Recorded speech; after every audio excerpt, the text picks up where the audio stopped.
Bwana Yesu asifiwe, wapenzi watazamaji wa Maranatha. Ni siku nyingine tena, natamani kuwakaribisha katika chaneli hii tunapoendelea na mwendelezo wa kujifunza masomo haya ya Biblia. Na kama tulivyokwisha kuangalia masomo yaliyopita, tuliangalia katika zile hatua kuu 7 za maandalizi kwa ajili ya zahama inayokuja, na tuliweza kutazama katika yale maandalizi, zile hatua kuu 7, tulitazama hatua moja ambayo inaitwa ibada. Na katika ibada tuliweza kutazama mambo mbalimbali ambayo yanahusu ibada. Na katika mambo ambayo yalikuwa yanahusu ibada, tuliona kuna mambo makuu 4 ambayo yanahusu ibada. Jambo la kwanza ni swala zima la maombi, lakini kuna tafakari, kuna kusoma neno pamoja na kuimba. Hivi vitu 4 vinahusika katika ibada.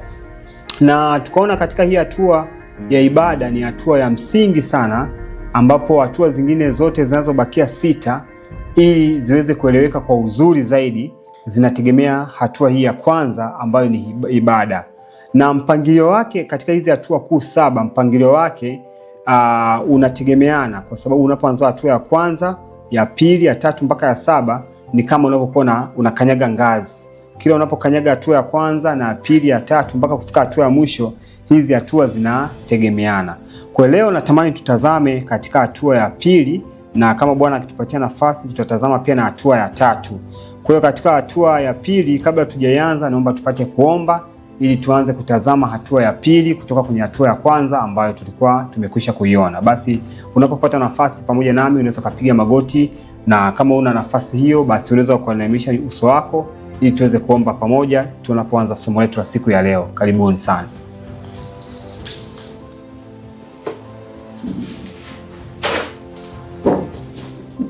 Baba yetu mtakatifu, Baba yetu wa mbinguni, tuna kila sababu ya kukushukuru na kukutukuza kwa neema na fursa hizi ambazo unatupatia. Tunajua tunaishi mwishoni kabisa katika kufunga historia ya dunia yetu hii. Baba, tunajua kuna zahama inakuja hivi karibuni, ambayo hii zahama itakuwa ni ya mwisho, na kama hivyo tunatakiwa kusimama katika zahama hiyo. Kwa hiyo umetupatia maandalizi ya kufanya ili tuweze kusimama katika kipindi hicho. Tunaalika uwepo wako uweze kuwa pamoja nasi katika siku hii ya leo, tunapoenda kutafakari katika hizi hatua kuu 7 za msingi za maandalizi ili tuweze kusimama. Neema yako hiyo pamoja nami hapa napofundisha, na watazamaji na wasikilizaji watakaofuatilia masomo haya, na wakabidhi mikononi mwako pia. Tunashukuru kwa sababu wewe ni mwaminifu, tunaamini hautatupungukia, utakuwa pamoja nasi kupitia jina lake Yesu Kristo. Amina. Nikualike popote ulipo, unapopata nafasi hakikisha una Biblia pia, unakuwa na daftari na kalamu kwa ajili ya kuandika mafungu na nukuu ambazo tutakuwa tukizisoma kwa pamoja katika somo letu hili la siku ya leo.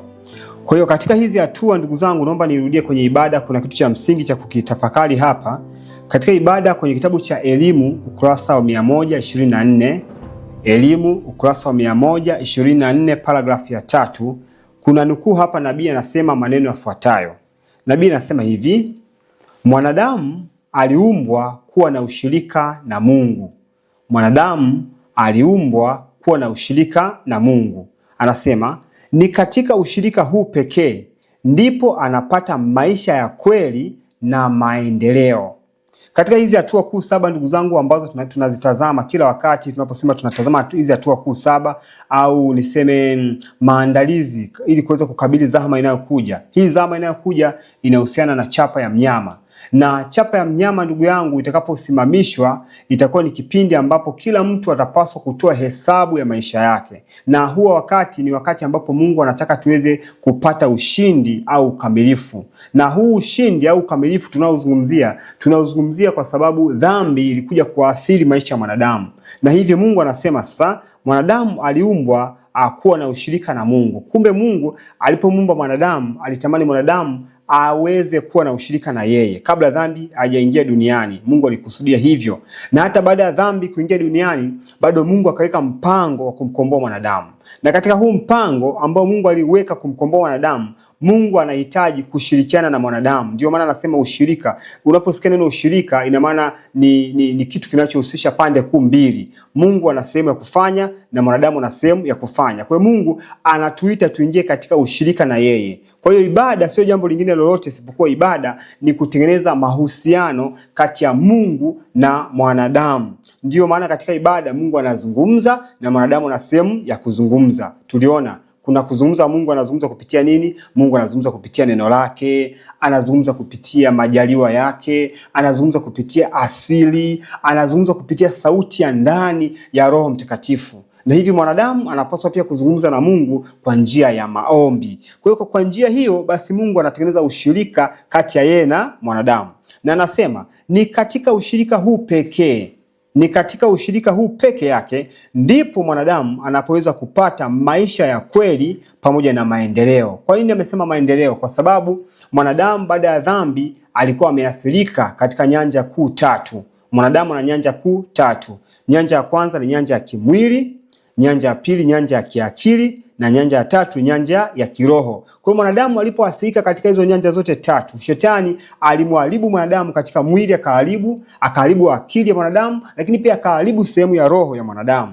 Hivyo Mungu anahitaji kutusaidia kuweza kukua na kuendelea katika ukamilifu wa hizo nyanja kuu tatu. Ndio maana anasema ni katika ushirika huu peke yake ndipo mwanadamu anapoweza kupata maisha ya kweli pamoja na maendeleo. Kinyume chake kuna maisha ya uongo na kuna kudhoofika, kutokuwa na maendeleo. Kwa hiyo swala la ibada ni swala la msingi sana na ndio linabeba msingi katika kila hatua tutakayokuwa tunakwenda kuitazama. Sasa hatua ya pili baada ya ibada, na hizi hatua unaweza ukaziona pia katika maisha yako ya kila siku. Ikiwa uko mjini au mashambani, popote ulipo, hizi hatua utaziona kila siku katika maisha yako hapo nyumbani au popote pale ulipo. Katika hatua ya kwanza, ukiamka asubuhi hakikisha unakuwa na muda na ibada. Utakuwa na ibada binafsi, kama una familia utakuwa na ibada ya familia. Na baada kutoka kwenye ibada ya familia, na tambua kila familia itahusika kwenye hatua ya pili ambayo inaitwa chakula. Katika chakula pia hii ni hatua ya pili ya msingi, ili kusudi tuweze kufikia wakati ambapo tutaweza kusimama pale sanamu ya mnyama itakaposimamishwa. Kwa nini hii chakula ni kipengele cha msingi sana? Kwa nini hatua ya chakula ni ya msingi sana? Kuna mengi ambayo tutatazama siku hii ya leo. Kwa hiyo mtu akishatoka kwenye ibada, hata kama ni asubuhi, akitoka kwenye ibada ataingia jikoni. Ataingia jikoni kuandaa chakula. Kwa hiyo inategemea unaandaa chakula cha namna gani. Chakula ambacho unakiandaa kitakuwa kina sehemu kuu mbili. Kinaweza kikakusaidia kupata ushindi dhidi ya dhambi. Chakula unachokiandaa pia kinaweza kikakufanya usipate ushindi dhidi ya dhambi. Kwa maana nyingine, chakula kinaweza kikakuandaa kupata muhuri wa Mungu, au chakula kinaweza kikakuandaa kupata chapa ya mnyama. Hii ni rahisi kwa sababu kile unachokula ndicho kinachotengeneza damu. Na damu inapotengenezwa kwa chakula unachokitumia, damu ndio inaenda kutengeneza akili yako. Kwa hiyo namna tunavyokula, namna tunavyokunywa ndivyo itaamua tunawezaje kusimama, ndugu zangu. Kwa hiyo kuna nukuu hapa tutaitazama, inapatikana kitabu cha HL ukurasa 74.5. HL hii ni Healthful Living, kuishi kwa afya, ukurasa wa 74.5. Nabii anasema maneno yafuatayo hapa kwamba nguvu inayotawala ya uchu wa chakula itapelekea uangamivu wa maelfu, ambapo ikiwa wangeshinda katika suala hili, wangekuwa na nguvu za maadili kupata ushindi juu ya majaribu yote ya shetani. Hapa nabii anatuambia maneno yafuatayo kwamba kuna kitu kinaitwa nguvu inayotawala ya uchu wa chakula. Ni kwa nini amesema nguvu inayotawala ya uchu wa chakula? Maana yake hii nguvu ya uchu wa chakula yenyewe ina uwezo wa kutawala, ina uwezo wa kuendesha. Ina maana hii mwanadamu anajikuta tu anaongozwa na nguvu ya nini? Ya uchu wa chakula. Sasa Mungu anasema kwamba hii nguvu ya uchu wa chakula itapelekea uangamivu wa maelfu. Yaani maelfu ya watu wataangamizwa kutokana na hii nguvu ya uchu wa chakula. Ni kwa nini anasema hivi? Anasema ambapo ikiwa wangeshinda katika suala hili, kumbe Mungu anataka tuweze kushinda katika suala la nguvu ya uchu wa chakula. Huenda umepiga matengenezo katika afya, umeshaacha nyama, samaki, na kila aina ya vyakula, maziwa na mayai, vyote umeviacha. Lakini swali linakuja hapa, unavitumiaje basi vile vyakula ambavyo Mungu amekupatia? Kwa hiyo hapa anatuambia kama tungeweza kupata ushindi juu ya swala hili, Mungu anasema ahadi yake ni kwamba tungeweza kupata ushindi juu ya majaribu yote ya shetani. Na tutaona hapa mbele kidogo. Anasema hivi, lakini wale ambao ni watumwa wa uchu wa chakula watashindwa kufikia ukamilifu wa kitabia. Hii ni hatua ya pili ya msingi ili tuweze kufikia ukamilifu. Na ili tuweze kusimama wakati chapa ya mnyama itakaposimamishwa, ni lazima tufikie tabia ya Kikristo. Na hapa tunaambiwa kama tutashindwa kupata ukamilifu au tutashindwa kupata ushindi dhidi ya uchu wa chakula, Mungu anasema wazi kwamba tutashindwa kupata ukamilifu wa kitabia, na hivyo haitawezekana kusimama wakati huo. Na tunaambiwa na kadri tunavyokaribia mwisho wa wakati, na ndugu zangu, tunaishi wakati wa mwisho kabisa kwa kufungwa historia ya dunia hii. Tunaambiwa na kadiri tunapokaribia mwisho wa wakati, jaribu la shetani la kuendekeza uchu wa chakula litakuwa lenye uzito sana na gumu sana kulishinda. Tunaweza kuona mambo haya. Na Mungu ndio maana anatufundisha masomo mbalimbali, anatufundisha masomo ya kutoka mijini kwenda mashambani, mahali ambapo tutakuwa pembeni, tutakuwa mbali na majaribu ya shetani. Haya majaribu ukifika mijini unakuta hapa vyakula vinakaangwa, hapa mama ntilia anapika hiki, huyu naye anapika mihogo, anapika sambusa, anapika maandazi. Hivi vyakula vyote vinachochea hamu ya kuendelea kula, Kwa kadiri ambavyo tunatumia vyakula hivyo, ndivyo inakuwa ni vigumu kwetu sisi kutengeneza tabia ambayo Mungu anahitaji tuweze kuwa nayo. Na Mungu anasema kadiri tunapokaribia mwisho wa wakati, jaribio la uchu wa chakula litakuwa ni gumu sana. Na anasema litakuwa, kwanza anasema hivi, kadiri tunapokaribia mwisho wa wakati, jaribu la shetani kuendekeza uchu wa chakula, anasema litakuwa lenye uzito. Jambo la kwanza litakuwa lenye uzito, lakini jambo la pili itakuwa ni gumu sana kulishinda. Na kwa nini shetani anapambana na kipengele hiki cha uchu wa chakula? Anajua, hapa tumeona kwamba anajua mwanadamu anapopata ushindi katika jaribio hili la uchu wa chakula, anakuwa amepata ushindi dhidi ya majaribu mengine yote. Na ndio maana mwanadamu wa kwanza alijaribiwa katika jaribu hili la uchu wa chakula. Mwokozi alipofika hapa duniani, sehemu ya kwanza kujaribiwa kwa Mwokozi ilikuwa ni uchu wa chakula. Hebu tuendelee kusoma hapa mbele. Katika Tumaini la Vizazi Vyote, ukurasa 117 paragrafu ya 3. Tumaini la Vizazi Vyote, ukurasa 117 paragrafu ya 3. Nabii anasema maneno yafuatayo: kwa Kristo, kama ilivyokuwa kwa wale wawili katika Edeni, yani Adam na mke wake, anasema hivi, uchu wa chakula ndio msingi wa kwanza wa jaribu kuu. Tunaambiwa Mwokozi alipofika hapa duniani alianza kazi mwaka 27 akiwa na miaka 30. Alipoanza kazi baada ya kubatizwa, maandiko yanasema alichukuliwa aende nyikani, aende jangwani kujaribiwa. Tunaambiwa alipandishwa na Roho kwenda jangwani kujaribiwa. Kwa hiyo alipofika jangwani ili ajaribiwe, alifunga siku 40 na mwishoni akajisikia njaa. Mjaribu akafika. Tunajua wale majaribu, tunaposoma Luka sura ya 4, tunakutana na majaribu ambayo Mwokozi alikutana nayo. Jaribu la kwanza kabisa ambalo Mwokozi alipambana nalo lilikuwa ni jaribu hili la uchu wa chakula. Tunaambiwa hivi kwamba uchu wa chakula ndio msingi wa kwanza wa jaribu kuu. Kwa nini? Kwa sababu Adamu alianguka hapo hapo. Ndio hapa nabii anasema pale uharibifu ulipoanzia, lazima kazi ya ukombozi wetu ianze hapo. Kumbe kwa Mwokozi anajua kwamba alipofika duniani kwa mara ya kwanza kwa lengo la kumkomboa mwanadamu, tunaambiwa kazi ya ukombozi ilianzia kwenye swala zima la kupambana na uchu wa chakula. Kwa hiyo kama Mwokozi wetu alianzia hapo, wewe na mimi lazima tuanzie hapo. Baada ya ibada, unapotoka kwenye ibada, unapoingia kwenye chakula, lazima uhakikishe umepata muda wa kutosha na Bwana, umepata nguvu ya kutosha. Maana hata Mwokozi alipoenda kujaribiwa zile siku 40, hatua ya kwanza ilikuwa ni ibada. Alikuwa amejikabidhi kwa Mungu, alikuwa amefunga, ameomba, amejikamilisha vizuri. Ilipokuja jaribu kumkuta Mwokozi, aliweza kusimama kwa sababu hatua ya kwanza alitendea haki vizuri.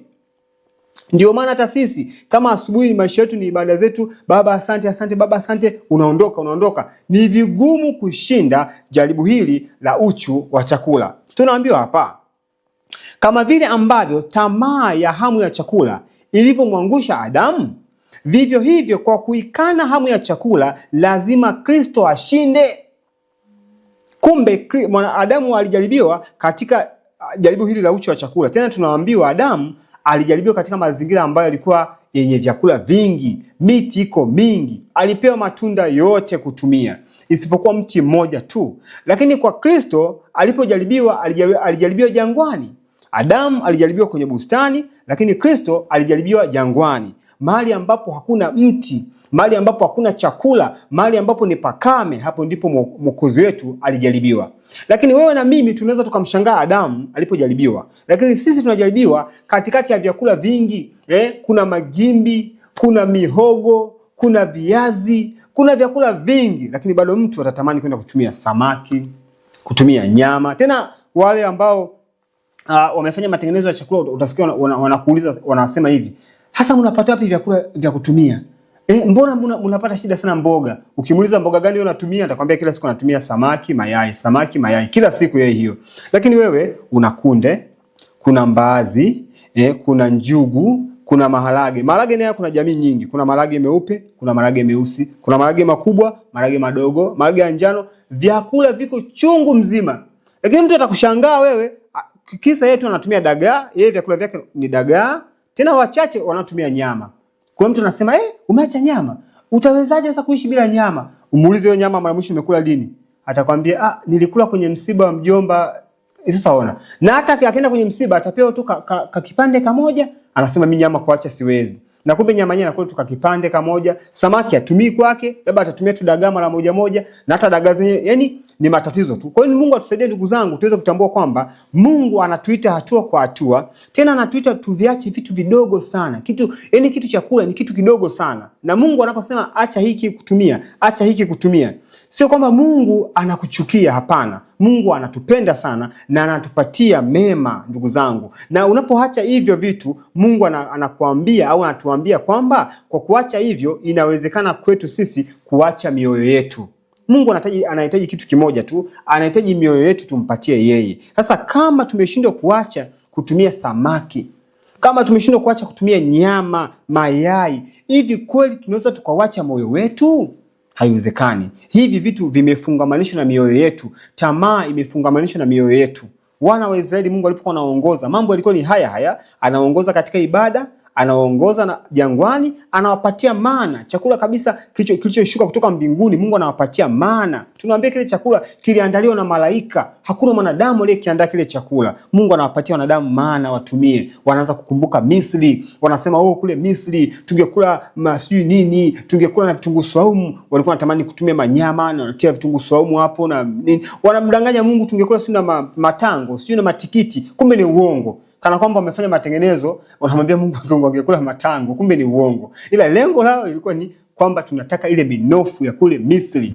Tena wakasahau shida zote, wakakumbuka ile minofu ya kule Misri. Hii ni ajabu sana. Uchu wa chakula una nini? Kuna nini katika uchu wa chakula? Shetani anapambana sana ndugu zangu. Ikiwa uko mjini unatamani kupiga hatua kwenda kufanya mapenzi ya Mungu, kabla hujaanzia mbali sana, Mungu atusaidie sote tuanzie hapo. Ibada kipengele cha msingi sana. Tukipuuzia ibada hapa kwenye uchu wa chakula, tutakuwa mafarisayo na washupavu kabisa. Tutakuwa tunafanya tu matengenezo ya chakula, lakini tunafanya kwa namna ya ushupavu, kwa sababu hatuna mafuta. Mafuta tunaipata kupitia ibada, kupitia kumtafuta Mungu kwa njia ya maombi, kusoma neno lake, kujinyenyekeza kwa Mungu. Hapo ndipo mahali tunapoweza kupata mafuta na tunakuwa walaini, kiasi kwamba tunapofanya matengenezo ya chakula, hatufanyi matengenezo ya chakula kuwaonyesha watu, hapana. Hatufanyi matengenezo ya chakula ili kuwahukumu watu, hapana, bali tunafanya matengenezo ya chakula kwa sababu ni agizo la Mungu kwenye maisha yetu. Kwa hiyo tunatakaswa kwa kufanya agizo la Mungu. Maandiko yanasema watakase kwa ile kweli,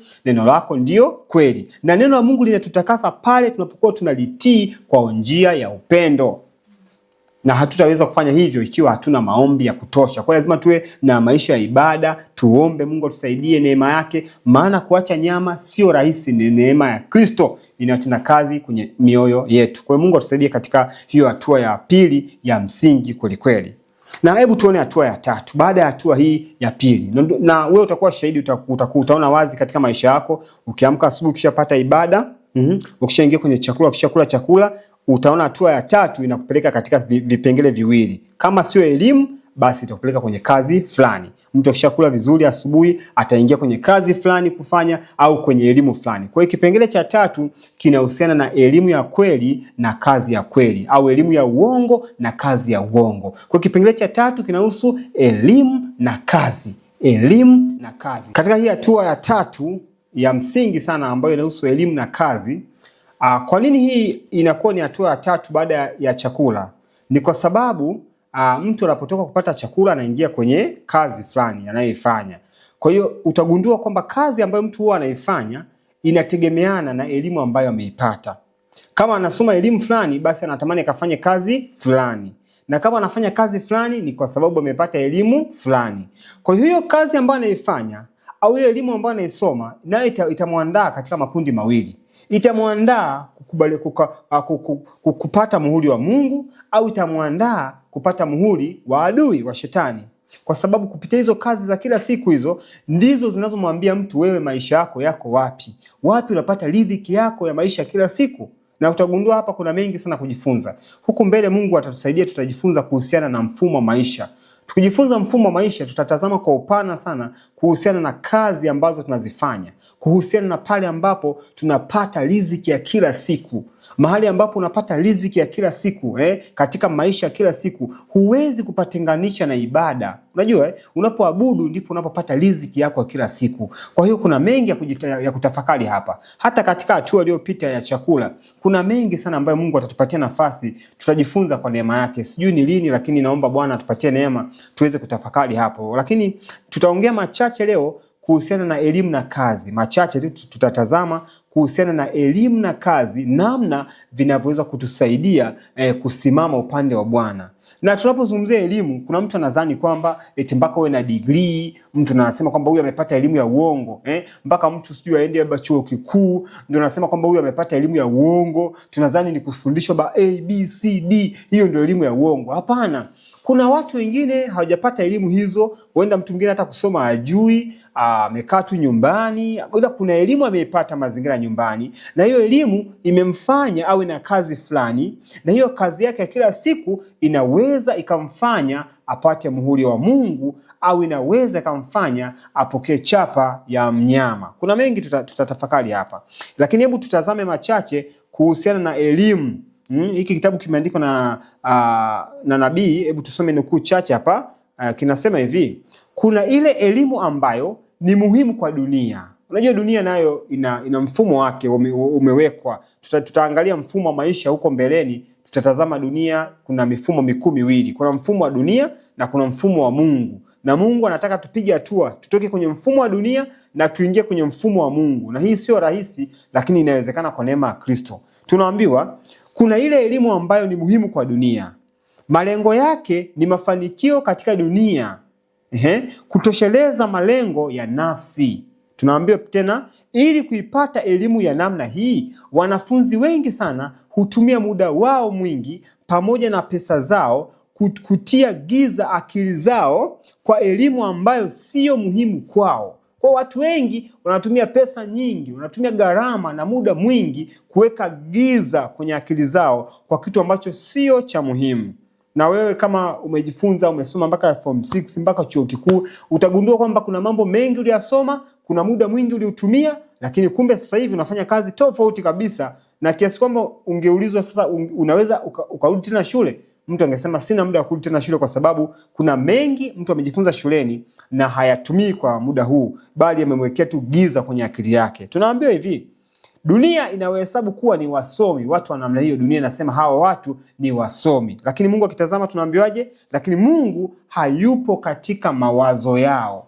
Watu wanaitwa ni madokta, wana ma PhD, wana ma degree, lakini hawa watu kwenye akili zao Mungu hayupo, na wanajiita ni wasomi. Na cha ajabu ni kwamba kwa kadiri watu wanapokuwa wanajifunza katika elimu hiyo ya dunia, wanakuwa wanaenda mbali sana na Mungu. Tayari watu wanaanza kusema kwamba Mungu hayupo, kwa sababu wanaona wanachokisoma, sayansi zao wanazosoma, wanaona zinawapatia maisha, wanaona wanaweza kufanya majaribio mbalimbali na vitu vinatokea. Baadaye watu wanaweza kusema kwamba Mungu hayupo. Nashangaa naona hata marafiki baadhi wanatuma kwenye mitandao ya kijamii, wanaanza kutilia mashaka uwepo wa Mungu, wanaanza kutilia mashaka serikali ya Mungu, mamlaka ya Mungu, jinsi Mungu anavyohukumu mambo, jinsi Mungu anavyochukulia mambo. Wanaanza kutilia mashaka kwa sababu wanakuwa wanajilisha zaidi elimu ya nini? Ya dunia. Na hii elimu ya dunia ina nini? Kuna nini katika elimu ya dunia hadi watu wanakuwa na mashaka na mambo ya kimbingu? Kuna kitu hapo. Tunaambiwa hivi, wanakula mti wa ujuzi wa dunia hii. Wanakula mti wa ujuzi wa dunia hii ambao unaenda kuboresha na kuimarisha kiburi. Kumbe tunaona wazi kama tulivyojifunza katika kitabu cha Mwanzo. Katika kitabu cha Mwanzo tunaona Mungu alipoumba dunia hii alimwambia mwanadamu, mti mmoja usile. Huo mti ni mti wa ujuzi wa mema na mabaya. Mungu alipomuumba mwanadamu alitamani mwanadamu aweze kufahamu mema peke yake. Lakini shetani akaanza kuchombeza kwenye mawazo ya mwanadamu. Akamwambia Mungu amesema msile hivi, msifanye hiki, msifanye hiki. Akasema hapana, mtakufa bali mtajua mema na mabaya. Sasa sikiliza, tunaambiwa Mungu amemuumba mwanadamu, ametaka mwanadamu ajue mema. Shetani anasema mtajua mema na mabaya, anakuongezea pia na mabaya. Kwa hiyo ina maana mwanadamu pale alienda katika elimu. Hebu tufike kitabu cha Mwanzo sura ya 3. Mwanzo sura ya 3 kuna mambo hapa ya kutafakari. Katika Mwanzo sura ya 3 na tutasoma pamoja katika ule mstari wa 6. Mwanzo sura ya 3 na ule mstari wa 6. Naomba turudie hii nukuu, inasema hivi: wanakula mti wa ujuzi. Unapokuwa unajilisha elimu ya dunia, maana yake unakula katika mti wa ujuzi wa dunia hii. Kwa hiyo dunia hii ina ujuzi wake, na Mungu kuna mti ameuandaa wanadamu waweze kula katika elimu ya kweli, kupata ujuzi wa mbinguni. Lakini sasa tunajilisha ujuzi wa dunia hii. Ndio maana tunaambiwa kusoma kwingi huchosha akili. Mwanadamu kadiri anavyopata elimu nyingi, kadiri anavyofahamu mambo mengi, haimsaidii chochote bali inamdhoofisha na anakuwa na mawazo sana mwanadamu. Tunaambiwa wanakula mti wa ujuzi wa dunia hii ambao unaenda kuboresha na kuimarisha kiburi. Hapo ndio pointi ya msingi, kwamba inaenda kuimarisha nini? Kiburi. Sasa kivipi elimu ya dunia hii inaimarisha kiburi? Nataka tutazame hapa mambo makuu matatu ambayo ni ya msingi katika kitabu cha Mwanzo sura ya 3 tunapoanzia ule mstari wa 6. Mungu anasema hivi: mwanamke alipoona ya kuwa ule mti wafaa kwa chakula. Jambo la kwanza hilo, ule mti ulikuwa unafaa kwa nini? Kwa chakula. Kumbe aliingiwa na uchu wa chakula. Tunaona hapo katika hatua ya pili, tulisema hatua ya pili ni chakula. Baada ya hatua ya kwanza ibada, hatua ya pili ni chakula. Kumbe mwanadamu alipotazama ule mti aliona unafaa kwa ajili ya chakula. Ina maana akaingizwa katika jaribio la uchu wa chakula. Tunaambiwa jambo la pili ambalo mwanamke aliliona katika ule mti, tunaambiwa ule mti ulikuwa wapendeza macho. Tunasikia hapa unapendeza macho. Ina maana hapa kwenye kupendeza macho aliingizwa katika tamaa ya macho. Hebu tuone mbele hapa kidogo. Wapendeza macho, nao ni mti wa kutamanika kwa maarifa. Jambo la tatu, unatamanika kwa maarifa. Sasa hayo maarifa hayo ambayo mwanadamu aliyaona huo mti unatamanika kwa maarifa, hayo maarifa sio jambo lingine isipokuwa ni masuala mazima ya elimu ya uongo. Kumbe Mungu alimwambia mwanadamu usile huu mti kwa sababu utajua mema na mabaya. Na shetani akamwambia hebu tumia tunda hili ili ujue mema na mabaya. Kwa hiyo Mungu alimuumba mwanadamu ajue mema, lakini mwanadamu akataka kuyajua na mabaya. Alipotumia ule mti akajua na mabaya. Ndio hivyo sasa ambapo mwanadamu alidhani kwa kutumia ule mti atafanana na Mungu. Kwa kuwa shetani yeye mwenyewe akiwa mbinguni alikuwa anatamani kufanana na Mungu katika njia ambazo sio sahihi.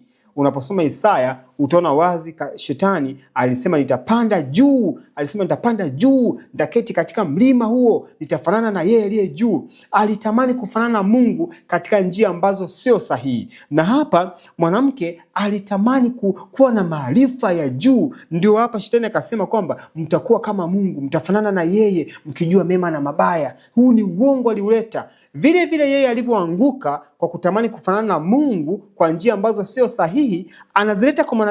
Alimletea mwanadamu elimu, na hiyo elimu mwanadamu alipoitumia, aliposhiriki hiyo elimu, ikampotosha mwanadamu, ikamshusha chini. Kwa hiyo hapa kulikuwa na mambo makuu matatu. Kulikuwa na jaribio la chakula, kulikuwa na jaribio la tamaa ya macho, lakini pia kulikuwa na jaribio la swala zima la kuwa na mafanikio ya elimu, ya kuwa na elimu ya juu. Maana huu mti ulikuwa unatamanika kwa maarifa, na kama mwanadamu angepata haya maarifa, basi angejisikia kwamba yuko sehemu fulani, angekuwa na kiburi.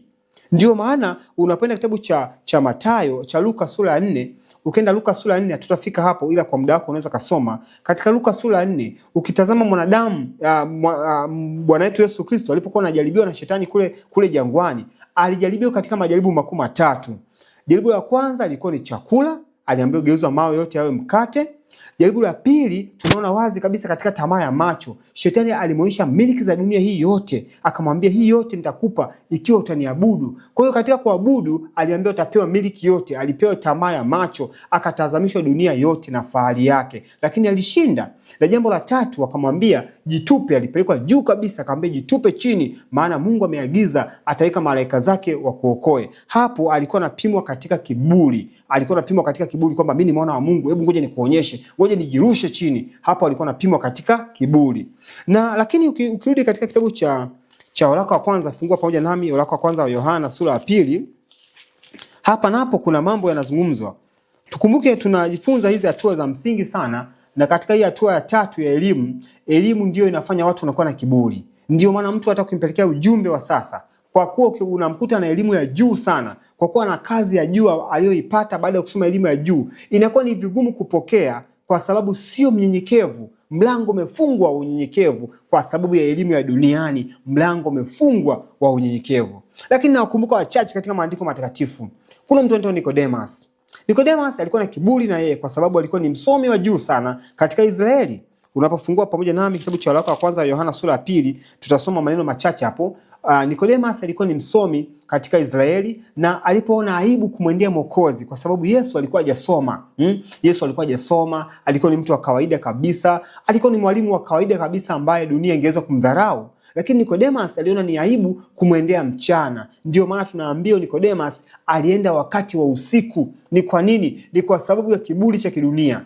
Alipofika pale kwa Mwokozi, kwa sababu ya zile elimu za kidunia, watu wamezoea kusifiana mambo mengi, hataki kuonekana kama ana shida kuuliza maswali, akaanza kusema mwalimu, tunajua wewe ni mtu mwema, unatoka kwa Mungu, maana hakuna hivi na mambo mengi pale. Yesu akamwambia tu, Nicodemus, imekupasa uzaliwe mara ya pili. Amini nakwambia, mtu asipozaliwa kwa maji na Roho hawezi kurithi ufalme wa Mungu. Kwa hiyo Yesu alikuwa moja kwa moja alienda katika hitaji la Nicodemus. Na wakaanza kuzungumza mambo mbalimbali, wakazungumza. Nikodemo akashusha kiburi. Nikodemo akaweka ile elimu pembeni, akaweka cheo pembeni, akawa ni mtiifu kwa Mwokozi. Ndio maana unaona hata mbele huko, wakati ambapo hata Yesu wanamzungumza vibaya katika vikao vya Sanhedrin, Nicodemus anasimama anamtetea Mwokozi. Katikati ya wasomi wakubwa, Nicodemus anamtetea Mwokozi. Hata mbele tunaona baada ya Mwokozi kufa pale msalabani, ni Nicodemus na Yusufa ni Mathayo ndio waliochukua mwili wa Mwokozi na kuweka sanda tayari kwa maziko. Kwa hiyo tunaona wazi kabisa, ili mtu aweze kufuata ujumbe wa Mwokozi ni lazima aweke kiburi pembeni. Elimu dunia hizo, kazi za duniani zote hizo ambazo zinafanya watu wanajiinua, lazima tuziweke pembeni ili tuweze kuyafanya mapenzi ya Mungu. Kwa hiyo katika hii hatua tunaambiwa hapa katika kitabu hiki cha waraka wa kwanza wa Yohana sura ya 2, na nitasoma katika ule mstari wa 15. Biblia inasema maneno yafuatayo: msiipende dunia wala mambo yaliyomo katika dunia. Mtu akipenda dunia, kumpenda Baba hakumo ndani yake. Hebu ngoje tuone duniani kuna nini. Maandiko nasema mstari wa 16, maana kila kilichomo duniani, yaani tamaa ya mwili, jambo la kwanza, na tamaa ya macho, jambo la pili, na kiburi cha uzima, havitokani na Baba, bali vyatokana na dunia. 17, na dunia inapita pamoja na tamaa zake, bali yeye afanyaye mapenzi ya Mungu adumu hata milele. Duniani tunaambiwa kuna mambo makuu matatu. Kuna tamaa ya mwili. Katika tamaa ya mwili hapo ndio kuna uchu wa chakula huko hapo. Kwa hiyo watu duniani sasa hizi starehe kubwa ni kula. Ndio maana ukisikia mtu anasema hebu twende bana tukafurahi pamoja, twende nataka tutoke out tukafurahi, huko wakitoka out wanaenda kula na kunywa. Hawaendi kula miogo, hawaendi kula viazi kule, hawaendi kula njugu wala kunde wala maharage. Wataagiza chipsi kuku na mishkaki, mbuzi aletwe hapo. Hawatakunywa togwa, hawatakunywa sijui uji, hapana, watakula soda, watakunywa bia. Hapo kwenye tamaa ya mwili kuna kuendekeza uchi wa chakula. Lakini maandiko yanasema kuna tamaa pia ya macho. Watu wanatamani fahari za dunia. Ndio maana ni vigumu watu kupiga hatua. Mtu anajiuliza, nitaendaje mashambani? Mashambani, kienda mashambani, nitakuwa na nyumba kama hapa mjini? Je, nitakuwa na gari kama hili nilionalo sasa? Je, nitanunua gari kama ya fulani? Ndio maana mjini kila siku ni mashindano. Sabato hii amevaa suti hii, na huyu mzee wa kanisa anataka avae suti kama hiyo. Sabato hiyo anataka avae suti mpya. Kila sabato na suti mpya na kiatu. Akivaa tai nyekundu na kiatu chekundu. Akiweka pakaua kanjano na kiatu cha njano. Koti hili. Kwa hiyo ni maigizo mjini, ni vurugu. Na ndio maana Mungu anasema maisha mjini sio halisi, tena ni bandia, kwa sababu maisha hayo mtu yuko tayari kuingia madeni na mikopo ili mradi tu asionekane yuko ovyo ovyo. Kila sabato aonekane amependeza. Atafanya kila analoliweza ili aonekane amependeza kila sabato, kwa sababu anataka kuonyesha dunia kwamba na mimi pia nimo sehemu fulani. Hapo watu wanapambana katika tamaa ya macho. Huona ni mtego mkubwa unafanya watu wasipige hatua katika maandalizi haya ili kumlaki Bwana japo mara ya pili. Lakini tunaambiwa pia kuna kitu kinaitwa kiburi cha uzima. Mjini mtu kiburi cha uzima, watu wengi wa mjini kiburi cha uzima ni mafanikio ya kidunia. Na mafanikio ya kidunia uwe na hela au elimu. Profesa fulani, dokta fulani, hapo mtu anajisikia hapo ni sawa. Hata hii makanisani imeingia. Mtu kama kisomo chake ni daktari, usimtambulishe tu kwamba bana mhubiri wa leo anaitwa labda Daniel. Hapana, sema anaitwa Dr. Daniel. Sema anaitwa profesa.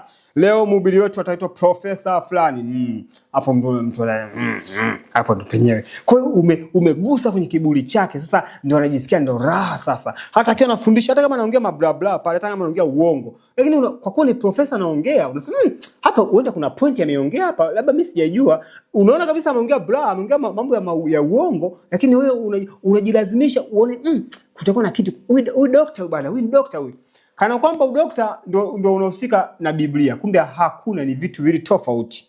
Ndio maana walimshangaa Mwokozi, hakuitwa dokta, hakuitwa si profesa gani, hakuitwa msomi gani, hamna, hakuwa na elimu za duniani hapa. Ila maneno yake ambayo alizungumza wakashangaa, wakasema huyu ananena tofauti na Mafarisayo. Tena ananena kwa mamlaka, amepata wapi haya mambo ambaye hakusoma shule?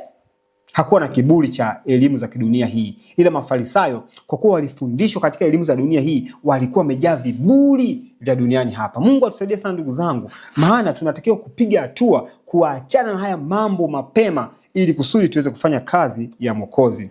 Tunaambiwa hapa mbele, inaendelea kusema nukuu, kuna aina nyingine ya elimu. Hii tumeona elimu ya upande wa kwanza. Tunaambiwa kuna aina nyingine ya elimu ambayo ni tofauti kabisa. Elimu nyingine ni tofauti kabisa.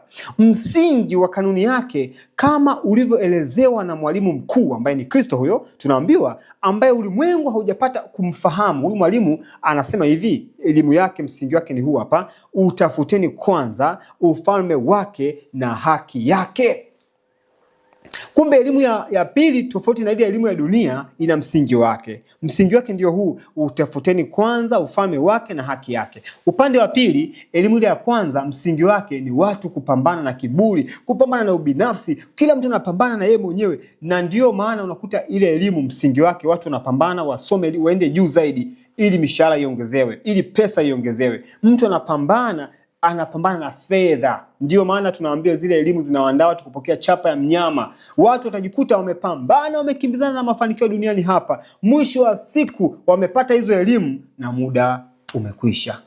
Sasa niambie, hii elimu ya hapa ambayo tunaambiwa msingi wake utafuteni kwanza ufalme wake na haki yake, niambie itawezekanaje kwa maisha ya elimu za kidunia watu kutafuta ufalme wa Mungu na haki yake? Haiwezekani hata kidogo. Ni mapambano ndugu zangu. Tunaambiwa hivi, malengo ya hii elimu, tunaambiwa malengo yake sio binafsi, kinyume chake ni upendo. Kwa malengo yake sio binafsi, ni kumheshimu Mungu na kumtumikia yeye kwenye huu ulimwengu. Elimu hii Mungu anataka kuwafundisha watu ili wao wanyenyekevu wamtumikie Mungu kwenye huu ulimwengu. Hii ndio elimu ya kweli. Tunaambiwa tena hapa na kitabu cha Fundamental of Christian Education, misingi ya elimu ya Kikristo, ukurasa wa 471.2. Misingi ya elimu ya Kikristo, au unaweza kaandika tu FE, FE ukurasa wa 471.2, nabii anasema hivi: mti wa ujuzi kwa unavyoitwa au unavyofahamika, tunaambiwa umekuwa kifaa cha mauaji. Umekuwa kifaa cha mauaji. Na tumeona kwamba elimu dunia ndio inaitwa ni mti wa ujuzi wa dunia hii. Kwa hiyo ni kifaa cha mauaji. Tunaambiwa hata kwa wazazi wetu wa kwanza walipojaribu kula ule mti wa ujuzi wa mema na mabaya, ndio mwanzo wa vifo, ndio mwanzo wa matatizo duniani hapa. Kwa hiyo tunaambiwa pia katika mti wa ujuzi wa dunia hii ndio kifaa cha mauaji. Nabii anasema kutoka katika mti wa ujuzi, shetani anazungumza madanganyo yenye kupendeza sana kuhusu elimu ya juu. Unaona sasa, shetani anapambana, anaambia kuna kitu kinaitwa elimu ya juu, pambana ufikie elimu ya juu, soma mpaka elimu ya juu. Tunaambiwa maelfu wanashiriki tunda la mti huu. Sio wachache, watu wengi sana wanashiriki kupata tunda la mti huu. Mti gani? Mti wa ujuzi wa dunia hii. Lakini kwao haumaanisha kifo. Tunaambiwa kwa watu kama hao humaanisha kifo. Kristo anasema kwao, mnatumia pesa kwa kitu ambacho sio chakula. Mnatumia pesa kwa kitu ambacho sio chakula. Mnazitumia kalama ambazo Mungu aliwapatia kupata elimu ambayo Mungu anaita kuwa ni upumbavu. Kumbe elimu za kidunia zote na mafanikio yake, mtu akitwa daktari, akitwa si profesa, si nani, kwa Mungu hiyo elimu Mungu anasema ni upumbavu. Maana yake umepambana kwa muda mrefu kulisha akili mambo ambayo hutaweza kuyatumia. Hapa tuna fungu ambalo tumelizoea sana kulisikia katika Mathayo sura ya 11 mstari wa 29 na 30. Mathayo sura ya 11 mstari wa 29 na ule mstari wa 30. Tunaambiwa hivi: jitieni nira yangu. Mwokozi anatuambia sasa, anatupatia wito, jitieni nira yangu, mjifunze kwangu. Unasikia hapa? Anaposema jitieni nira yangu, mjifunze kwangu. Hakuna mahali ambapo mtu anaenda kujifunza isipokuwa katika shule. Kwa kumbe kuna elimu ambayo Kristo anatupatia, na Yesu anaposema mjifunze kwangu, anamaanisha yeye ni mkufunzi katika shule hiyo, ni mwalimu katika shule hiyo. Kwa Yesu anatualika tuingie darasani kwake.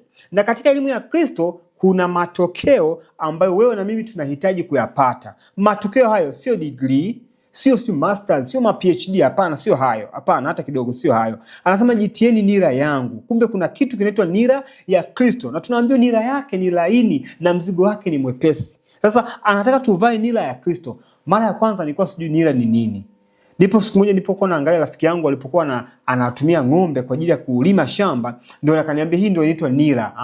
Nikaona ng'ombe wanavaa nira, wanavuta ile jembe, wanasukuma. Nikasema ng'ombe wanapata shida sana. Lakini wazo likanijia kwamba shetani na yeye pia anavisha watu nira yake. Anapovisha watu nira yake, anataka wavute mzigo wake. Maana yake ni kwamba ili ng'ombe avute mzigo ili aweze kulima, anatakiwa avae nira inayofanana na huo mzigo. Sisi Mungu anapotuita katika elimu, nimesema katika elimu tunaangalia mambo makuu mawili. Tunaangalia elimu na kazi. Elimu unayopata inakwambia utafanya kazi gani. Sasa hiyo nira ni nini? Nira ni elimu. Ukishakuwa na elimu fulani itakufanya ufanye kazi fulani. Kwa hiyo kama umesomea mambo ya kutengeneza magari, ukienda kufanya kazi ya kutengeneza pikipiki utafeli. Umejifunza mambo ya elimu za kuchoma watu sindano, ukienda kuchoma ng'ombe utaharibu. Lazima upate elimu nyingine. Kwa hiyo sasa Yesu anaposema jitieni nira yangu, anataka tujitie elimu yake. Ndio maana anasema vaeni nira yangu, mvute mzigo wangu. Tukipata elimu ya Kristo tutaweza kufanya kazi ya Kristo. Na elimu yake ni laini sana kuipata, na mzigo wake pia ni mwepesi sana. Mwokozi anasema jitieni nira yangu, mkato. Kwa maana nyingine anasema mjifunze kwangu. Kumbe kuvaa nira ya Kristo ni kujifunza kwa Kristo. Kuvaa nira ya Kristo ni kupata elimu ya Kikristo. Anasema jitieni nira yangu, mjifunze kwangu, kwa kuwa mimi ni mpole na mnyenyekevu wa moyo. Huyu mwalimu ni mpole, lakini sio mpole tu, mnyenyekevu wa moyo. Kumbe Mungu anataka tunapoingia katika shule hiyo tufanane na huyu mwalimu kwa kupata nini? Mambo makuu mawili: kupata upole, lakini sio upole tu, na kupata unyenyekevu wa Kristo, mwalimu mkuu. Tunaambiwa nanyi mtapata raha nafsini mwenu, kwa maana nira yangu ni laini na mzigo wangu ni mwepesi. Mungu anatualika tuingie darasani kwa Kristo tuweze kupata mambo makuu haya mawili, unyenyekevu pamoja na upole. Lakini hapa tunaambiwa katika kitabu cha Mind, Character and Personality, mawazo, tabia na haiba, ukurasa wa 53.2. Hii nukuu naomba tuiangalie kwa uzuri sana. Ni nukuu ya msingi na ni nukuu makini sana katika wakati huu ambao na mimi tunaishi. Nabii anasema hivi, ukiandika tu 1 MCP ukurasa wa 53 utapata hii nukuu. 1 MCP ukurasa wa 53.2 nasema hivi: sasa kuliko wakati mwingine wowote, sasa kuliko wakati mwingine wowote tunapaswa kuelewa sayansi ya elimu ya kweli. Tunapaswa kuelewa sayansi ya elimu ya kweli. Kumbe hizi elimu zina sayansi yake. Dunia ina elimu yake, na mbingu kuna elimu ya kimbingu. Elimu ya kimbingu ndio elimu ya ukweli. Sasa tunaambiwa kuna sayansi ya elimu ya kweli. Tunapaswa kuielewa sasa hiyo sayansi ya elimu ya kweli. Ndio maana tumwambia mtu, Mungu anataka upige hatua uache ufanye hiki. Mungu anataka tupige hatua tuache dhambi fulani. Mtu anajiuliza, nawezaje? Kwa sababu kuna sayansi ya elimu ya kimbingu ya kushinda dhambi. Kuna sayansi ya elimu ya kimbingu kupiga hatua, kuacha kazi fulani na kuingia katika utume. Kuna sayansi yake. Hivi haiwezekani. Neema ya Kristo inahitajika. Tunaambiwa kama tutashindwa kuelewa hili nini? Ni sayansi ya elimu ya kweli. Maana tunaambiwa sasa kuliko wakati mwingine wowote tunapaswa kuelewa sayansi ya elimu ya kweli. Kama tutashindwa kuelewa hili, kamwe hatutakuwa na nafasi katika ufalme wa Mungu. Haya ni maneno ya nabii, anasema ikiwa tutashindwa kuelewa sayansi ya elimu ya kweli, hatutakuwa na nafasi katika ufalme wa Mungu. Ndipo sasa nabii anatuambia hapa, ameweka fungu la Yohana kwa kusema kwamba na uzima wa milele ndio huu, wa kujua wewe Mungu wa pekee wa kweli na Yesu Kristo uliyemtuma.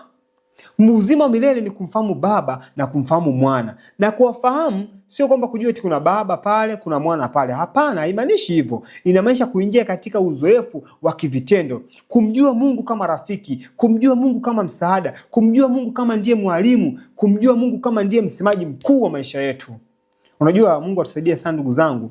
Elimu dunia haijatufundisha kumjua Mungu kama mwalimu mkuu. Haijatufundisha kumjua Mungu kama ndiye msemaji mkuu. Elimu dunia imetufundisha kwamba Mungu maagizo yake unaweza ukayapokea au ukayapuuzia. Na ni ushauri, yapokee yale ambayo yanakusaidia, yale ambayo ni magumu yaache. Hiyo ndio elimu ya dunia ilivyotufundisha.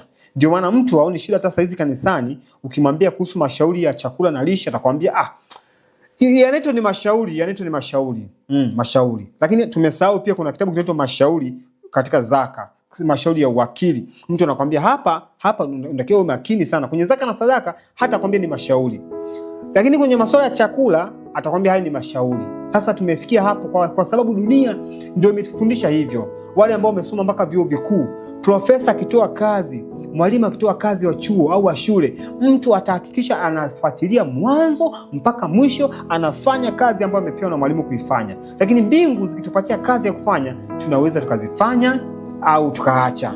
Mtu kwa kuwa ana bosi wake wa dunia hii ina mabosi, yani watu duniani hapa kwa kuwa wameajiriwa kwenye kazi mbalimbali, kuna mabosi wao. Na hivyo mtu anaona ni vyema asikilize maagizo ya bosi wa dunia hii kuliko agizo la bosi wa mbinguni. Sasa tunawaambia hivi, kama hili ndio gharama ya mbinguni, je, elimu yetu isingepaswa kuendeshwa katika namna hii? Gharama gani? Gharama yenyewe ni hii, kumjua Baba na kumjua Mwana. Hii ndio gharama ya sisi kuokolewa na kufika mbinguni. Kumjua Baba na kumjua Mwana, yani kuingia katika uzoefu wa kivitendo, kujua hili ni agizo la mbingu napaswa nilitekeleze, na hili ni agizo la dunia sipaswi kulitekeleza. Kama tutafikia hatua hiyo ndugu zangu, za kufika mahali na kuona maagizo ya Mungu ndio maagizo ya kwanza katika maisha yetu na yanapaswa pewe kipaumbele, kimsingi hapo tutakuwa tumeanza kupiga hatua kutoka kwenye elimu za kidunia hii na kuingia katika elimu ya kimbingu. Kwa mpaka leo tumeishia katika hii hatua ya 3. Hatua ya kwanza ni ibada, hatua ya pili ni hatua ya chakula, na hapa tutatazama mambo mengi wasaa ujao Mungu atakapotupatia nafasi. Na hatua ya pili tumetazama katika kazi pamoja, tumetazama katika elimu na kazi. Kwa elimu ambayo mtu anaisoma ndio inamfanya aingie kwenye kazi fulani. Kwa hizo kazi ambazo tunazifanya zinaweza zikatufanya tupokee muhuri wa Mungu au zinaweza zikatufanya tupokee chapa ya mnyama. Kwa neema ya Kristo, Mungu atusaidie kupiga hatua kutoka kwenye kazi ya kidunia ambazo zimetuajiri kwa muda mrefu na kuingia kwenye kazi ya kimbingu ambayo Mungu anataka wewe na mimi kwa sasa tuweze kuifanya. Mungu atusaidie na atubariki katika hatua hizi ambazo tumetazama. Tutaangalia wakati ujao hatua ya 4 na hadi kufikia hatua ya 7. Basi tunaweza tukapata kuomba. Unapopata nafasi unaweza kupiga magoti na ukaweza kuinamisha uso wako kama utapata nafasi ya kupiga magoti, ili tuweze kualika uwepo wa Mungu uwe pamoja nasi. Na Mungu atusaidie ndugu zangu, tuzingatie haya mambo, maana muda kimsingi umekwisha sana. Karibuni sana. Baba yetu mtakatifu, Baba yetu wa mbinguni, tunakushukuru wewe pekee kwa maana wewe ni mwema, na tunakushukuru kwa sababu umetupatia fursa hii ya kujifunza. Baba, hatua hizi ni za msingi na ni muhimu sana kutuandaa na kutufanya kuwa wakazi wa mbinguni. Tunaamini dunia imetufundisha kwa muda mrefu katika elimu yake, na hivi sasa tunahitaji kuvua nira za dunia na kuvaa nira ya Kristo. Tupatie neema yako, maana ni vigumu. Shetani anapambana kuwavisha watu nira ya dunia, na anapambana kutuonyesha dunia ni nzuri na mafanikio mazuri, na kumbe inakwenda kukoma hivi karibuni. Baba, tunaamini wewe ni mwema na utatusaidia kuweza kuichukia dunia. Tuwezeshe kuweza kuona ubaya wa dunia na ubaya wa dhambi, ili tuweze kuikimbia mapema sana. Haiwezekani isipokuwa neema yako imekaa ndani yetu na imetenda kazi kikamilifu. Tunashukuru kwa sababu utatusaidia na utatuongoza. Asiwepo mtu atakayefanya kwa pupa bila kuwa na akili za kutafakari kwa uzuri, bali tusaidie akili zetu zikashikiliwa na mbingu, ili mambo haya tunapoyafanya tuyafanye kwa neema ya Kristo na tufanye kwa haraka iwezekanavyo, Kristo akituongoza. Asante Bwana, kwa maana tunaamini tutakuwa nasi kutusaidia na kutuongoza kupitia jina la Yesu Kristo. Amina. Basi Bwana wabariki hadi wasaa ujao. Maranatha.